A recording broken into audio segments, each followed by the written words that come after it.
Ahead on DC News Now at 4. Lawyers alleging a cover-up after a man was shot at during a traffic stop. How DC police are responding and why a federal agent says they fired shots in fear for their life. Plus, cloudy conditions in the DMV today, and meteorologist Damon Matson tells us when showers will move in. The self-proclaimed only honest ripoff in D.C. hot dog stand is run here by a furloughed federal worker. How Shysters is serving up lunches and laughs during the shutdown. Then it's a picture-perfect ending for this Fairfax family. How they were reunited with a lost pet 15 years later. And saving on groceries just got more fun. How TikTok is coming to the rescue for your wallet. We're stretching your dollar. You're watching the station covering all of the DMV. This is DC News Now. And thank you for joining us for DC News Now at 4. I'm Mark Hall. Hey, good afternoon. I'm Annalisa Gale. Right now, new allegations of a cover-up between the DC Police Department and federal agents. Lawyers for a man allegedly shot at by police say that a federal agent fired shots at him earlier this month while he was unarmed during a traffic stop. But police made no mention of the shooting in charging documents. And those allegations come 2.5 months after President Donald Trump ordered federal agents to patrol the city's streets under a crime emergency. DC News Now's Randy Bass joining us live outside police headquarters with more details on this and a call for transparency here, Randy. Yes, and the man behind the wheel no longer facing charges for fleeing a traffic stop after those charges were dropped, but now seeking justice as his lawyers say a federal agent shot at him while he was unarmed and that officers tried to cover it up. These photos from his lawyers showing bullet holes left behind in Philip Brown's car window and passenger seat after his lawyers say a Homeland Security Investigations agent shot at him while he was unarmed during a traffic stop on October 17th. Covering up a crime is conspiracy.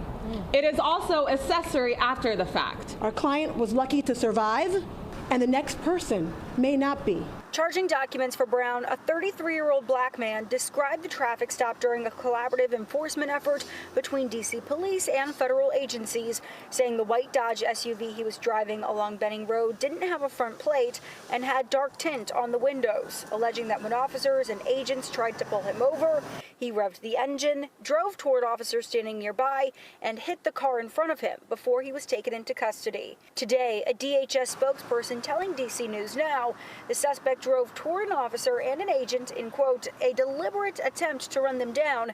The agent, in fear for his life and the lives of others and the public, fired defensive shots into the suspect's vehicle. His lawyers say there's no evidence of him crashing into another car, but there is evidence of the gunshots fired at Brown's car. Those gunshots not mentioned in the official charging document written by a D.C. police officer. Brown's defense claiming it's evidence of a police cover-up. The Washington Post reporting his defense says the officer who wrote the report told the court that he was told to leave the shooting out of the report. How many times has the MPD hidden federal misconduct and federal violence in our streets since the surge began in August? We heard back from D.C. police who confirmed they are investigating the HSI officer shooting, telling us this is not a cover-up as they're the agency investigating the shooting and have been investigating since the night it happened.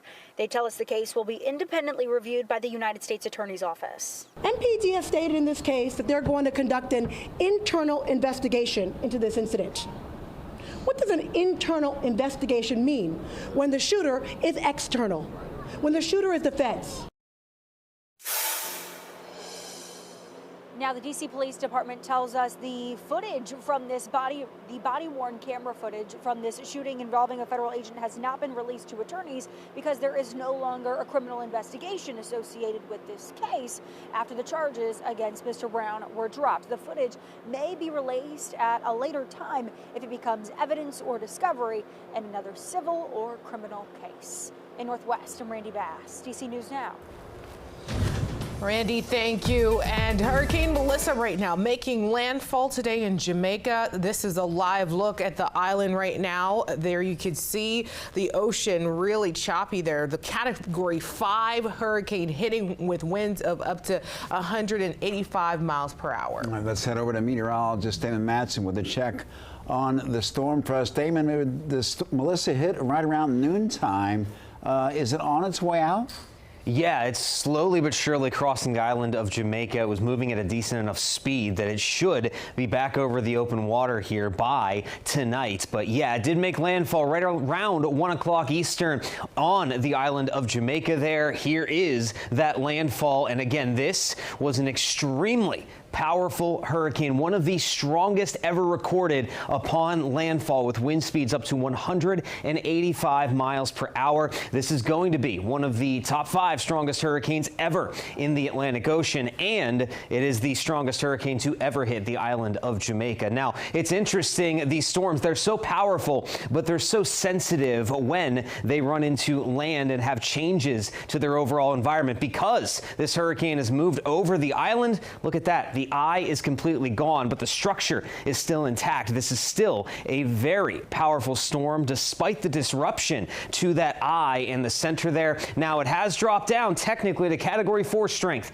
Wind speeds, though, still 150 miles per hour as it emerges on the northwestern side of Jamaica. It is expected to go back over the water between Jamaica and Cuba and eventually make landfall again, this time in Cuba tonight. They'll be feeling the brunt of it next, and then it continues onward off to the north past the Bahamas, Turks and Caicos. Now, it does not come anywhere close to the U.S., but again, we are going to see those widespread impacts. It is not going to be a storm that is forgotten any time soon, especially in Jamaica. So a lot happening there with Melissa. We're keeping our eye on that. But back here closer to home, we have some rainfall of our own coming in here very soon over the next few days. We'll have a look at that in your full forecast here in just a bit. All right, Damon, thank you. And this is video sent to us from Jamaica. This used to be land with a farm there for my grandfather's home in Goshen, St. Elizabeth. That's a more rural area in the southwest part of the island and not known for many tourists. Hurricane Melissa has led to many canceled flights meanwhile. And Annalisa, it has left many travelers stranded, including one Maryland woman. Yeah, DC News Now's Yamari Sase spoke with her about how she's staying safe. Yeah, well, Aisha Tubuture is staying at a resort in Treilani, Jamaica. Now, right now, she's in a sheltered room at her resort, and she's hoping the conditions don't get worse. Definitely more intense than what we were seeing earlier. You can see through the cracks, so you can just see the trees blowing. At nighttime, you can hear the loud rain. It's pretty loud, so you can hear it. For Aisha Tubuture, a girl's trip to Treilani, Jamaica turned into riding out Hurricane Melissa. It's moving pretty slow, which they say is not good. So, and also we're at like the end, so we might get like the aftershock coming in. So we will have to wait and see what happened. But right now, we're just praying, keeping our hopes up that we don't experience that. With all flights canceled, she and many others are stuck at the resort. They're sheltering in the dining room, waiting for the storm to pass. Everybody's chilling right now. People are playing games. It's not chaotic. They have portable chargers that everybody's going to plug their phone in. They did board everywhere. We're all surrounded by boards, so we cannot see what's going on outside. The resort itself, they're doing what they have to do to make sure that we're in good hands. Hurricane Melissa's also impacting Bature's hair business. She had to cancel all her clients for the week. Some people really want their hair done this certain week. You know, Halloween is coming up, I see, and birthdays. So it's like now I have to help them find other hairstylists to go to for the meantime. I'm just praying I'm able to go back and at least go back to my business.